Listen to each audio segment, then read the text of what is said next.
नमस्ते नमस्ते। और ठीक है? हाँ बढ़िया हूँ। अच्छी बात है। तुम कैसी हो? मैं भी अच्छी हूँ। क्या हो रहा है? अरे ओ दीदी, हाँ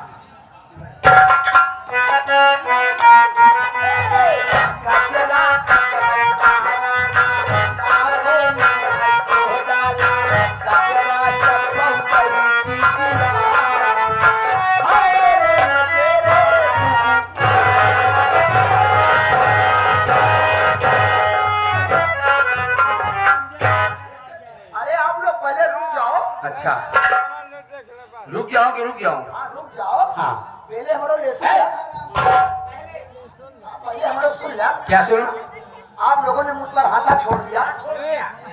एक होता तो हाथ होता ना, जब 10 पर गए तो हाथा हो गया। देखिए देवू जी, देवी जी, देखिए देवी जी, जी मैं मानता हूँ कि मेरी गलती है। बहुत बड़ी गलती हो गई। मैं आकर आप लोगों को बिस्तर किया, डिस्टर्ब किया। सही से बोल। डिस्टर्ब किया, इसीलिए आप लोगों ने हमको मारा। लेकिन देखिए मैं थोड़ा जल्दबाजी में आया। अच्छा, मैंने सुना कि आप लोगों को तो नौकर की जरूरत दो है, लोगों की जरूरत है। इसीलिए मैं आया हूँ और मेरा भाई वो आया। है कहाँ? हाँ?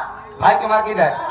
तुम्हारा भाई? मेरा भाई तुम्हारे पीछे देखो, चमगेदुर आ रहा है। इधर से आ रहा है। यही है चमगेदुर, इसका मुंह तो ऐसे ही है। हमार वो ऐसे बच्चम के दूर तरह बहुत लिख बा।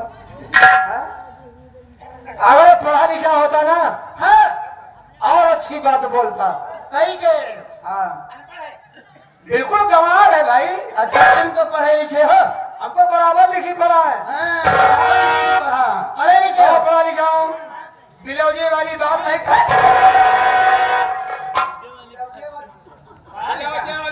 बिले वाली बात नहीं करते हो।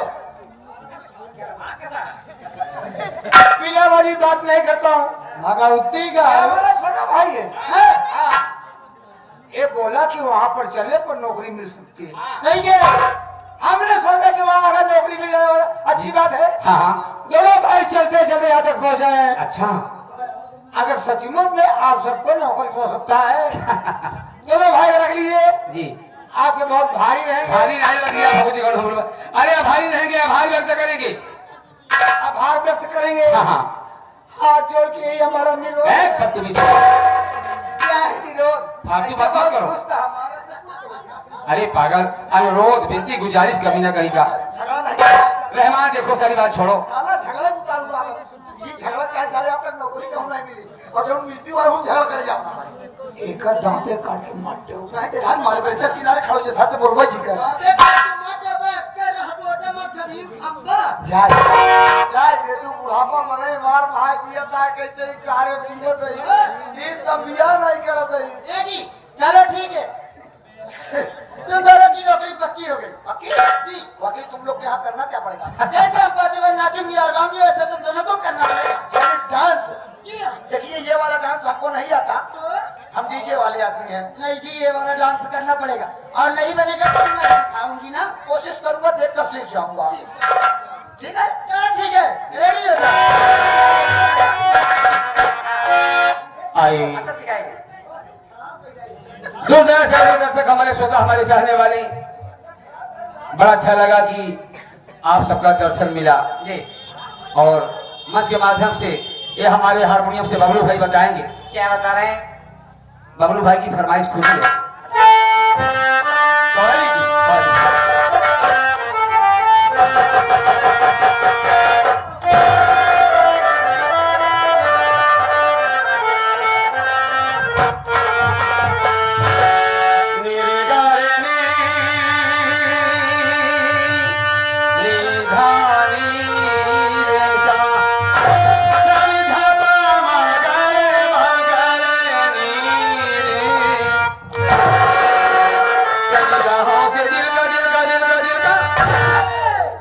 बस बजाने वाले भी क्या बजाते हैं, मजा आता है।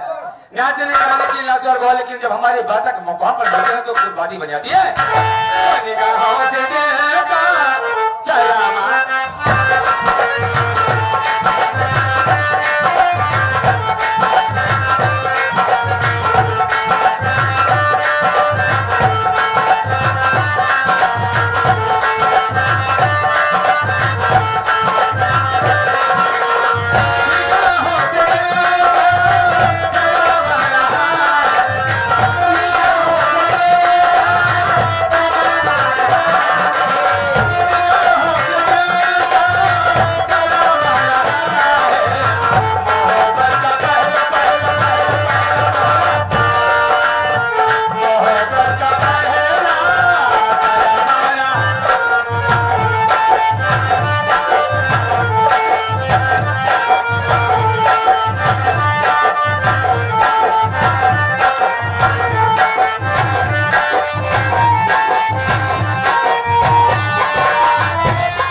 याद आता है, जीना तो है उसी का जिसने ये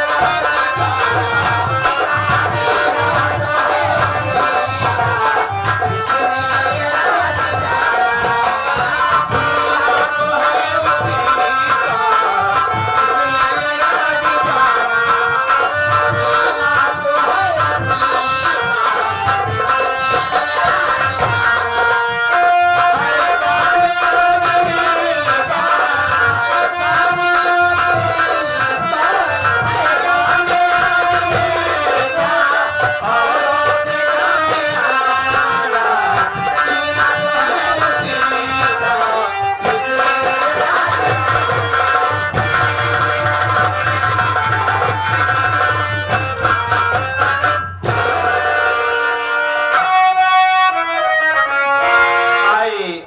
बाबा साहब की चर्चा करते हैं। हमारे कमेटी वालों की फरमाइश है और भाई इनकी बात मानना और बाबा साहब का भाई जो जन्मोत्सव मनाया जा रहा है, जी जी, दो लाइन बहुत जरूरी है। ऐसे महान पुरुष थे वाकई में, जो बात जो बाबा साहब ने संविधान से लेकर के जो की गाथा है वो बताए हैं। अगर हम आप उस पर अमल करें तो बड़ी अच्छी बात है। हम आप जो भी झेलते हैं केवल अपने कर्म से झेलते हैं, बाकी बाबा साहब ने तो बहुत भी बताया है। इसलिए क्या कहना है,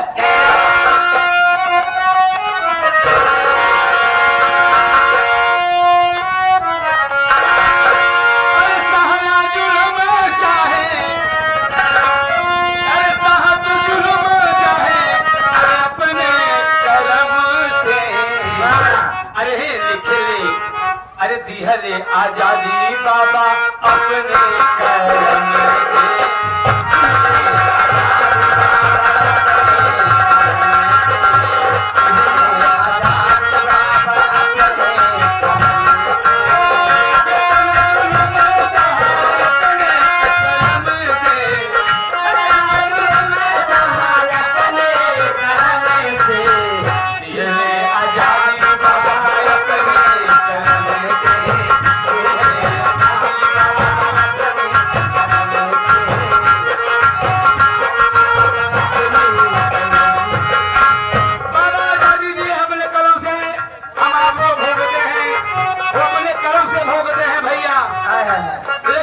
क्या है, बाबा हमारे सहले बहुत जुलूम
परिश्रम ऐसी चीज है जी।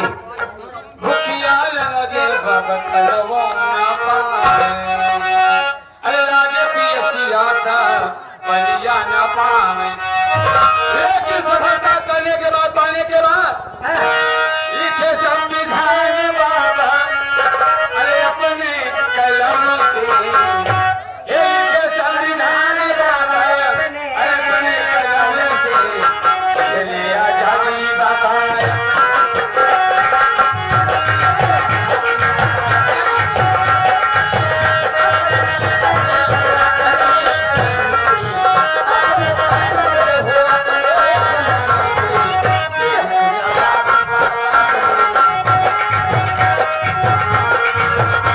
होना चाहिए, लेकिन क्या कहना है कोई बात।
और ठीक है ना?